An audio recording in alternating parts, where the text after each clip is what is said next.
వేడి నూనె కాంచుకొని ఈ పొడి వేసుకుంటే కన్నా పులిహోర రెడీ అండి. అది కూడా 180 రోజులు నిలువ ఉంటుందండి. హాయ్ ఫ్రెండ్స్, విరాజీస్ కిచెన్ స్వాగతం సుస్వాగతం. పండగైనా పనికి లేట్ అయినా ఏదైనా ఫాస్ట్ గా ఈజీగా వంట చేసుకోవాలనుకుంటే పులిహోర చేస్తుంటాం కదండి. మీరు ఇన్స్టెంట్ పులిహోర ప్యాకెట్లు బయట ఇంకా తెచ్చే పని లేకుండా పక్క గ్రాము కొలతల్లో చెప్పానండి. మామూలుగా మనం చింతపండు పులిహోర చేసుకున్నట్లయితే చింతపండు గొజ్జు సపరేట్ గా పౌడర్ సపరేట్ గా చేసుకుంటాం కదండి. ఇది అలా కదండి, అంతా ఒకటిగానే వేయించేసి పౌడర్ చేసుకుంటే మామూలుగా మన ప్యాకెట్ పొడి ఎలా వస్తుందో అలానే ఉంటుందండి. మనం ఎప్పుడు కావాలో అప్పుడు పొడి వేసుకున్నట్లయితే క్షణాల్లో పులిహోర రెడీ అండి. ఒక్కసారి చేసి పెట్టుకున్నట్లయితే 6 నెలలు నిలువ ఉంటుందండి. అంటే 180 రోజుల వరకు ఉంటుందండి. టెంపుల్ స్టైల్ పులిహోర ఎలా ఉంటుందో అలానే ఉంటుందండి. దానికి నేను గ్యారెంటీ. ఇంకెందుకు ఆలస్యం, ఆట్లాడుతూ చేసేద్దాం, చూసేద్దాం రండి. వీడియోలో అయితే చూస్తున్నారండి, కానీ లైక్ చేయడం లేదండి. ప్లీజ్ అండి, ఒక్క లైక్ చేయండి, అలానే హైప్ చేయండి. ముందుగా పులిహోర కోసము బియ్యం నానపెట్టుకుందామండి. ఏందక్క బియ్యం నానపెట్టేది కూడా చెప్పాలా అనేసి అనుకుంటారండి.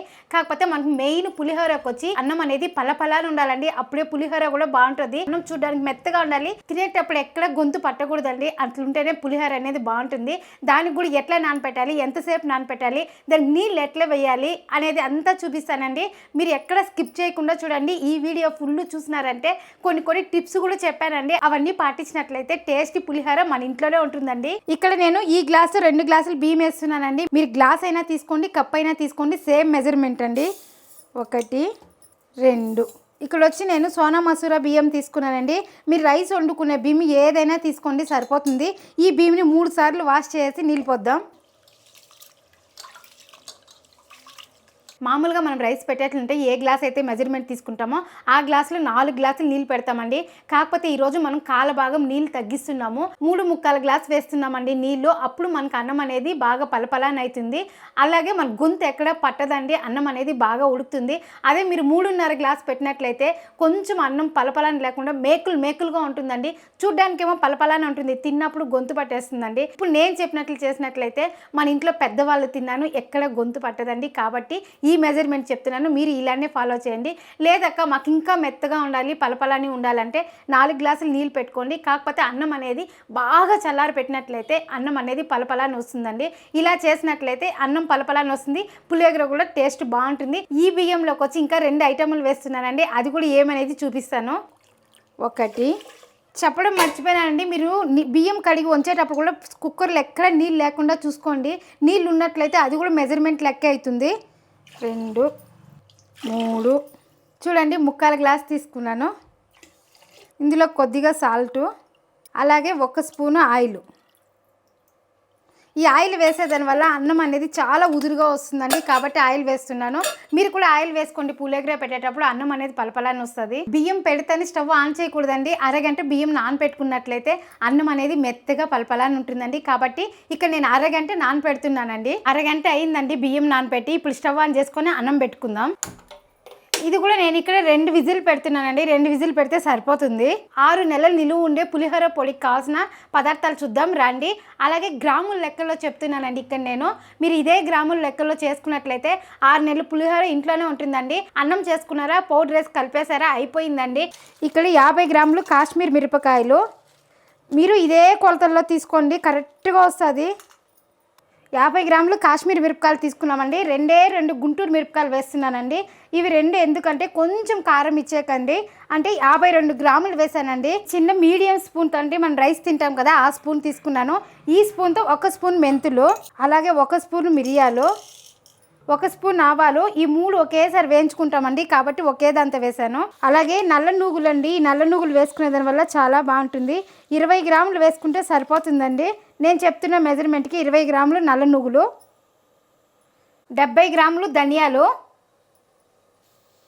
50 గ్రాములు జీలకర్ర, 50 గ్రాములు పచ్చనిపప్పు, అలాగే ఇంకొక 50 గ్రాములు ఉద్దిపప్పు అండి. 100 గ్రాములు అండి పచ్చనిపప్పు, ఉద్దిపప్పు కలిపి 50 గ్రాములు. అలాగే ఎండు కొబ్బరి అండి, ఇది 50 గ్రాములు వేస్తున్నాను. పెద్ద చిప్పులో అర్ధం చిప్పేస్తున్నాను. 100 గ్రాములు కొత్త చింతపండు, 40 గ్రాములు బెల్లము, కరివేపాకు ఒక 5 రెమ్మలు, అలాగే ఇంగువ ఈ స్పూన్తో 1 స్పూన్ అండి. మామూలుగా మనం పులిహోర పొడి చేసుకున్నట్లయితే చింతపండు గొజ్జు చేసుకుంటాం కదండి, దీనికి అలా అవసరం లేదండి. చింతపండు కూడా వేయించి ఇందులోనే పౌడర్ చేసేస్తున్నాము. ఒకే తిరగబాతు పెట్టేసినామంటే ఎప్పుడు కావాలో అన్నం పెట్టుకునేసి నూనె కొద్దిగా వేడి చేసుకొని ఈ పౌడర్ ఒక 2 స్పూన్లు వేసి అన్నంలో కలిపేసేదే అండి. ఈజీగా అయిపోతుంది ఈ పులిహోర పొడి అనేది. ఈ పులిహోర పొడి వచ్చి స్మెల్ అలాగే టేస్ట్ అంతా వేయించి మన పౌడర్ చేసేదంతానే ఉందండి. ఒకే అన్ని వేసి వేయించేద్దండి. ఒకటొకటిగా నెమ్మదిగా వేసి వేయించుకున్నట్లయితే 6 నెలలు నిలువ పెట్టుకోవచ్చండి. కాబట్టి ఇక్కడ నేను ఒకటొకటే వేయించుతున్నాను. ఫస్ట్ మిరపకాయలు వేయించుకుందాం. బాగా వేడెక్కాలండి మిరపకాయలు అనేది, అంతవరకు వేయించుకోవాలి. మీరు ఎండకు పెట్టి పొడి కొట్టచ్చాక అని కూడా డౌట్ వస్తుందండి. ఎండకు పెట్టి పొడి కొడితే బాగోదండి, ఇలా వేయించుకొని పొడి కొడితేనే బాగుంటుంది. మీకు కావాలి ఘాటుగా ఉంది అనిపిస్తే కొద్దిగా నూనె వేసి కూడా వేయించుకోండి. నూనె వేసేదాని వల్ల బాగా వేగుతుందండి మిరపకాయలు అనేది.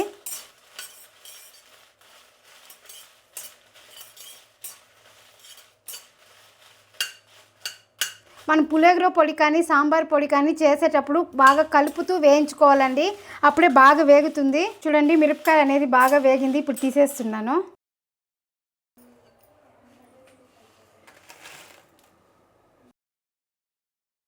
ఇప్పుడు ధనియాలు కూడా బాగా వేయించుకోవాలండి. ధనియాలకైతే నేను ఆయిల్ వేయలేదు, అలానే వేయించుతున్నాను.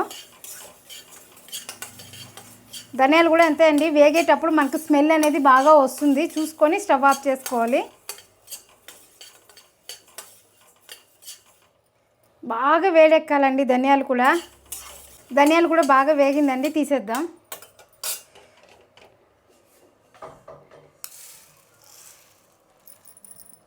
ఇప్పుడు ఇందులోనే జీలకర్ర కూడా బాగా వేయించుకోవాలి. మనకి ప్రతి ఒక్కటి వేగినాక స్మెల్ అనేది వస్తుందండి, అప్పుడు చూసి ఆఫ్ చేసుకోవాలి. ఇలా కలుపుతూనే ఉండాలండి, మీరు ఇట్లా వదిలేయద్దండి, మాడిపోయే ఛాన్స్ ఉంది. అప్పుడు మనం చేసిందంతా వృధా అవుతుందండి. ఒక్కటి మాడిపోయినా కానీ టేస్ట్ పాడైపోతుందండి. కాబట్టి ఇలా చూసుకొని చేసుకున్నట్లయితే పిల్లలకి ఇంకొకటి అండి, పొద్దున్న లంచ్ బాక్స్ కట్టాలన్నా ఈ పౌడర్ ఉంటే భయపడాల్సిన అవసరం లేదండి. ఇలా పులిహోర చేసినట్లయితే పులుపుగా తీయగా కారంగా పిల్లలు కూడా ఇష్టంగా తింటారండి. మన టెంపుల్లో ఇచ్చే పులిహోర ఎలా ఉంటుందో సేమ్ అలానే ఉంటుందండి. మీరు తొందర పడకుండా మీరు చింతపండు కలుపుకోవాలి, పులుపు తీసుకోవాలనేసి ఏం ఆలోచించే పని లేకుండా పౌడర్ ఒక 2 స్పూన్లు తీసామా, ఆయిల్లో కలిపేసామా, పిల్లలకి లంచ్ బాక్స్ కట్టించేసినామా అట్లుంటుందండి. ఘనమైన కళాయి తీసుకోండి, అప్పుడే వేయించుకునే బాగుంటుంది. పలుచుగా ఉండేది తీసుకున్నట్లయితే మాడిపోతుంది. ఇప్పుడు ఇది కూడా వేగిపోయింది.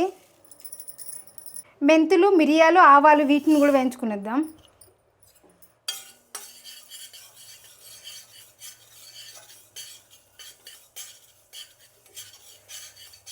మీరు ఎక్కువ క్వాంటిటీ చేసినట్లయితే మిషన్ తీసుకెళ్ళి కూడా పౌడర్ చేసుకోవచ్చండి.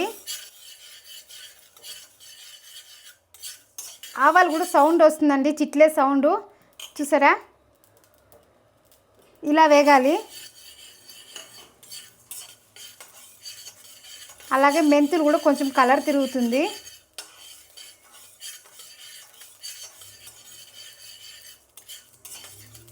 అంతే అండి, వేగిపోయింది. వీటిని కూడా తీసేద్దాం.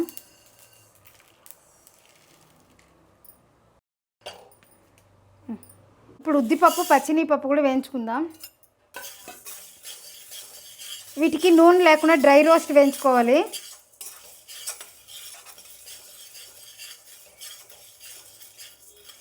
మంచి కలర్ వస్తుందండి, గోల్డెన్ కలరు, అంతవరకు వేయించుకోవాలి.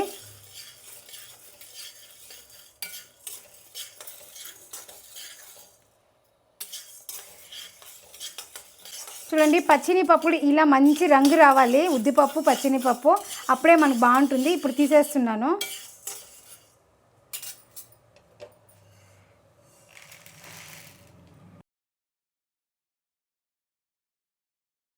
ఇప్పుడు నూగులు వేయించుకుందాం.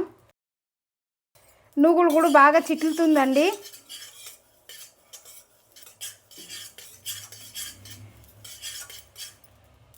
చూసారా,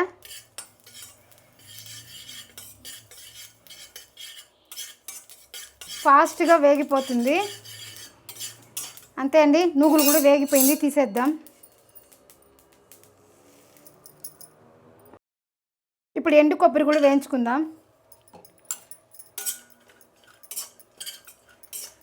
ఎండు కొబ్బరి కొంచెం కలర్ తిరిగిందంటే సరిపోతుంది.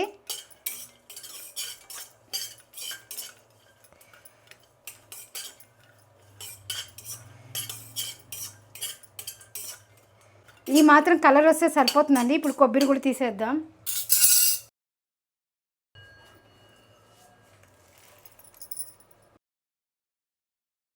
అలాగే కరివేపాకు కూడా ఎక్కడ తడి లేకుండా బాగా క్రిస్పీగా అయ్యేదాకా వేయించుకోవాలండి. మీరు వేడి పెనం మీద ఇలా వేసేసి వదిలేసినట్లయితే కూడా ఆ వేడికి మంచిగా క్రిస్పీగా అవుతుందండి. కరివేపాకు అనేది ఎక్కడైనా తడిగా ఉన్నట్లయితే పొడి చెడిపోయే అవకాశం ఉందండి. కాబట్టి క్రిస్పీగా అయ్యేదాకా వేయించుకోండి. కరివేపాకు కూడా క్రిస్పీగా వేగిపోయిందండి. చూపిస్తాను చూడండి. చూడరా, ఇలా వేగాలండి. అప్పుడే మనకు నిలువ ఉంటే కూడా పౌడర్ చెడిపోకుండా ఉంటుంది. ఫైనల్గా చింతపండు కూడా వేయించుకుందాము. మంట అనేది సిమ్లో పెట్టుకొని వేయించుకోవాలండి. ఇది వేయించి చల్లారి పెట్టినట్లయితే తేమ ఏమన్నా ఉంటే కూడా బాగా ఈడ్చేస్తుంది. వేయించినప్పుడు మెత్తగా అవుతుందండి. వేగి చల్లారినాక కొంచెం క్రిస్పీగా అయినట్లయితే ఇలా కలుపుతూనే ఉండాలి. ఇలా ఒక 5 నిమిషాలైనా సిమ్లో పెట్టుకొని వేయించుకోవాలి. చూడండి బాగా వేగింది. ఇప్పుడు స్టవ్ ఆపేస్తున్నాను. ఆపేసి ఇలా పల్చగా చేసి పెడదామండి కొంచెంసేపు దీంతోనే. ఇప్పుడు అన్నీ వేయించేసినామండి. చింతపండు కూడా వేయించేసినాం, చల్లారుతూ ఉంది. ఇప్పుడు ఇవన్నీ బాగా చల్లారినాక ఇందులో ఇంగువ, బెల్లము, ఉప్పు ఇంత వేసుకొని మిక్సీ పట్టుకోవాలండి. అది కూడా మెత్తటి పౌడర్ లాగా పట్టకూడదండి. అది కూడా ఎలా పట్టాలి, మన పులిహోర కలిపినాక టెక్స్చర్ అనేది ఎలా ఉండాలనేది పౌడర్ కొట్టేటప్పుడు చెప్తానండి. ఇప్పుడు చింతపండు కూడా ఇందులోనే వేసేసానండి. ఇప్పుడు కొంచెం కొంచెంగా మిక్సీ పట్టుకుందాము. చింతపండు ఒక్కటే పట్టినట్లయితే మన మిక్సీ తిరగదండి. కాబట్టి ఇందులోనే వేసి కొంచెం కొంచెం పడుతున్నాను. బాగా చల్లారిపోయిందండి. సౌండ్ చూసారా, ఇలా చల్లారాలి. చూడండి మిక్సీ పట్టినాము. కాకపోతే ఇంతే బరకగా కదండి, ఇంకొంచెం మెత్తగా కావాలి. కాకపోతే మనము 2 వేసి మళ్ళీ ఒకసారి మిక్సీ పడుతున్నాము. ఇప్పుడు మీకు దాన్ని కూడా ఇదేలాగా పట్టుకుందాం. వాసన అయితే అదిరిపోతూ ఉందండి. ఇందులోకి రుచికి సరిపోయినంత ఉప్పు, నా పిడికిడితో ఒక పిడికిడి వేస్తున్నానండి. కొంచెం చూసి వేసుకోండి మీరు. అలాగే ఇంగువ, 1 స్పూన్ ఇంగువ వేసాను. బెల్లం ఒక్కటి వేయాలండి, కొంచెం ఎదిగినాక వేద్దాం. ఇందులోనే బెల్లం కూడా వేసేద్దాం. ఇప్పుడు ఇందులోనే ఈ పొడి కూడా వేసేద్దామండి. మిరపకాయలు రెండోసారి వేసాం కదా, అందులో మిరపకాయలే లేదు, దీంతోనే వేసేసాం మిరపకాయలు. అంతా కలిసేలాగా మిక్సీ పడదాం. మిక్సీ అనేది కొంచెం ఆపి పట్టుకోండి. వేడి ఎక్కువ అయిందంటే కూడా పౌడర్ చెడిపోతుంది. చూడండి ఇంత బరకగా ఉంటే సరిపోతుంది. చూసారా, ఇదే రకంగా పట్టుకోండి. మన రవ్వ ఎలా ఉంటుందో అలా పట్టానండి. బయట ఇంకా మనం ఏ పులిహోర ప్యాకెట్ తెచ్చుకున్నా కానీ నూనె వేసి తిరుగుబాత పెట్టేసి అన్నం కలుపుతాం కదండి, సేమ్ అదే పులిహోర పౌడరే చేసామండి ఇక్కడ. ఇప్పుడు వచ్చి మనం దీనికి ఒక పోపు పెట్టుకునేయాలండి. ఒక పోపు పెట్టేసి డబ్బాకి స్టోర్ చేసుకున్నామంటే ఎప్పుడు కావాలో అప్పుడు బయట ఇంకా ప్యాకెట్ తెచ్చి ఎలా అయితే తిరుగుబాత పెడతామో అదే రకంగా పెట్టుకుంటే పులిహోర అనేది అయిపోతుందండి. ఇప్పుడు శుక్రవారం నైవేద్యం పెట్టాలంటే ఈ పౌడర్ ఇంట్లో ఉన్నట్లయితే ఎప్పుడు కావాలో అప్పుడు రైస్ పెట్టుకొని పులిహోర చేసి దేవుడికి నైవేద్యం పెట్టచ్చు. అలాగే మనకు కూడా లంచ్ బాక్స్ అనేది అయిపోతుందండి. పోపుకి మనం ఫ్రెష్ ఆయిలే వేసుకోవాలండి. ఎందుకంటే 6 నెలలు నిలువ పెట్టుకుంటాం కదా. ఆల్రెడీ మీరు డీప్ ఫ్రై చేసిన ఆయిల్ యూస్ చేయొద్దండి. ఇప్పుడు ఆయిల్ వేడెక్కిందండి, పల్లీలు వేసుకుందాం. నేను పల్లీలు అనేది మీడియంగా వేస్తున్నానండి. మీకు పల్లీలు ఇంకా ఎక్కువ కావాలంటే కూడా వేసుకోండి. మళ్ళీ నేను పోపు పెడతాను కదండి, ఆయిల్ వేడి చేసుకుని అప్పుడు పల్లీలు వేయను. ఇదే పల్లీలతోనే సరిపెడతాను నేను.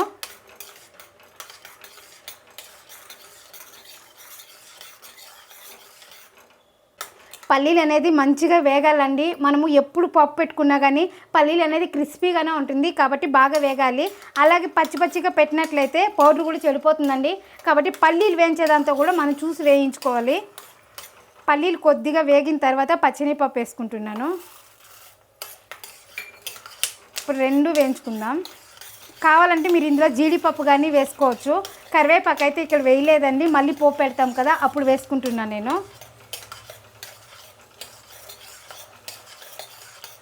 చూడండి పల్లీలు ఈ మాత్రం వేగితే సరిపోతుంది. ఇప్పుడు స్టవ్ ఆపేస్తున్నాను. ఇప్పుడు మనం ఇందులోకి పౌడర్ వేస్తున్నాను. స్టవ్ ఆపేసి వేసుకోండి. ఇప్పుడు దీన్ని బాగా కలుపుకోవాలి, మొత్తం మిక్స్ అయ్యేలాగా. మీకు ఈ స్టేజ్లో ఉప్పు ఏమైనా తక్కువ ఉంది అనిపిస్తే కూడా వేసుకోవచ్చండి. మన పులిహోర పౌడర్ అయితే రెడీ అయిపోయింది. ఇప్పుడు దీన్ని స్టోర్ చేసుకోవాలంటే ఇది బాగా చల్లారినాక స్టోర్ చేసుకోండి. మీరు ఫ్రిడ్జ్లో పెట్టాల్సిన అవసరం కూడా లేదండి, బయటే ఉంటుంది.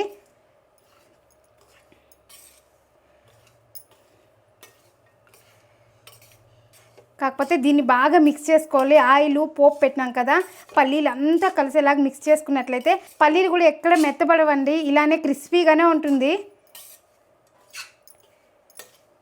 మనకు బయట ఎంటీఆర్ పులిహోర పౌడర్ దొరుకుతుంది కదండి, సేమ్ అదేలాగే మనం పోపు పెట్టుకుంటే సరిపోతుందండి. దానికంటే టేస్ట్ అయితే అదిరిపోతుందండి. ఇప్పుడు అన్నం చూద్దామండి. అన్నం అయితే నేను పెట్టేసి చల్లారిపోయి బాగా కొంచెం చల్లగా కూడా అయ్యిందండి. ఈ పౌడర్ అంతా చేసుకున్నాం కదా, అంతవరకు అలానే వదిలేసినాను. ఇప్పుడు ఇలా సైడ్ ఇంకా తీసుకుందాం. ఇలా తీసుకున్న తర్వాత మన గరిటతో ఇలా అంటేనే చూడండి ఎంత పలపలాన్ని వచ్చిందో మనకు అన్నం అనేది. అందురా కొంచెం చూసారా అన్నం ఎంత పొడి పొడిగా వచ్చిందో.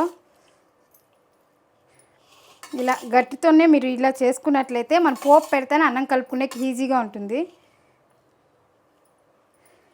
చూడండి మెతుక్కి అంటుకోకుండా వస్తుందండి. మీరు ఎలా చెప్తే అలా వింటుందండి అన్నం మెతుకులు కూడా. ఇలా చేసుకున్న తర్వాత వేడి నూనె కాంచుకొని పౌడర్ ఒక 4 స్పూన్లు వేసుకొని అన్నంలో కలిపేయడమే అండి. ఆ ప్రాసెస్కి కావాల్సిన పదార్థాలు ఆయిల్. ఇప్పుడు ఆయిల్ వేడెక్కిందండి, పౌడర్ వేసుకుందాము. మనం తీసుకున్న అన్నానికి వచ్చి 5 స్పూన్లు వేస్తున్నాను. 1 2 3 4 5. ఇప్పుడు దీన్ని ఇట్లా కలుపుకోవాలండి. మన మామూలు పులిహోర పౌడర్ వేస్తే ఎలా అవుతుందో నూరుగా అలా వస్తుంది.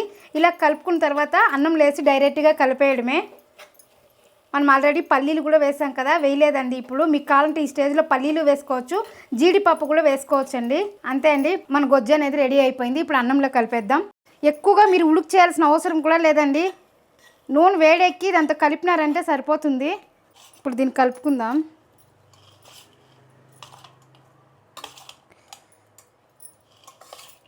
అన్నం బాగా చల్లారింటే చేతిలో కలుపుకునేదే బాగుంటుందండి. చేతిలోనే కలుపుతున్నాను నేను. మన గొజ్జు అనేది కొంచెం వేడిగా ఉంది. మీరు ఇలా టూర్కి ఎక్కడైనా పోతుంటే కూడా ఈ గొజ్జు తీసుకొని పోయి కూడా చేసుకోవచ్చండి ఈజీగా. రైస్ పెట్టుకొని ఏముందండి, వేడి నూనె కాంచుకున్నామా, పౌడర్ వేసామా, పులిహోర రెడీ అండి. చూడండి మనకి టెక్స్చర్ కూడా ఎంత బాగుందో చూడడానికి. ఇలా బాగా ముద్దుగా ఉంటేనే బాగుంటుందండి.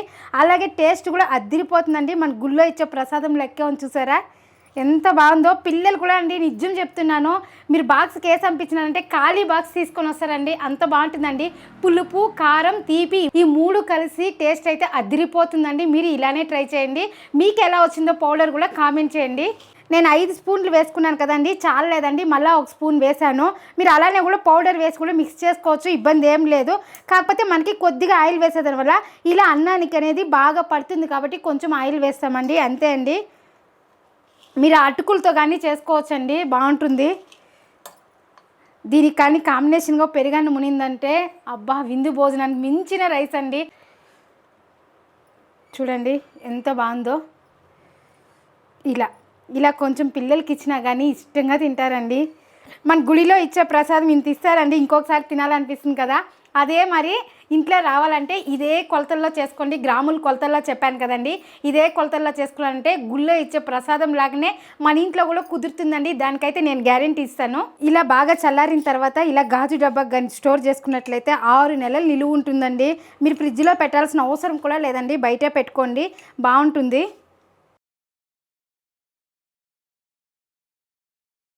ఎప్పుడు కావాలో అప్పుడు వేడి నూనె కాంచుకున్నామా, అందులో ఒక 4 స్పూన్లు పౌడర్ వేసామా, అన్నంలో కలిపామా, అంతే అండి ఈ పులిహోర పొడి అనేది.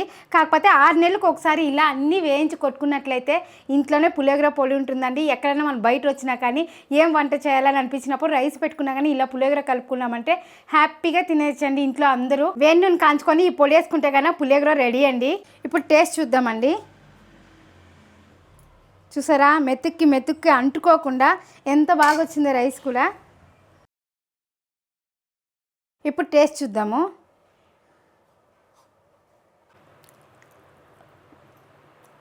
చాలా బాగా వచ్చిందండి. మీకు ఎలా వచ్చిందో ఒక చిన్న కామెంట్ చేయండి. మీరు ఎప్పుడు చేసుకోవాలన్నా చిటికలో అయిపోతుందండి, దానికి నేను గ్యారెంటీ. అలానే టేస్ట్లోనూ క్వాలిటీలోనూ అదిరిపోతుందండి. అంతే అండి, మనం ఏం చేసినా ఫాస్ట్లోను, టేస్ట్లోను, క్వాలిటీలోను ఎందులోనూ రాజీ పడకూడదండి. ఎందులో రాజీ పడదు, మీరు రాజీ పడకండి. ఇలాంటి మంచి మంచి రెసిపీస్ మన ఛానల్లో బోల్డ్ అని ఉంది, ఇక్కడ క్లిక్ చేసి చూడండి. మరొక వీడియోలో మళ్ళీ కలుద్దాం. బాయ్.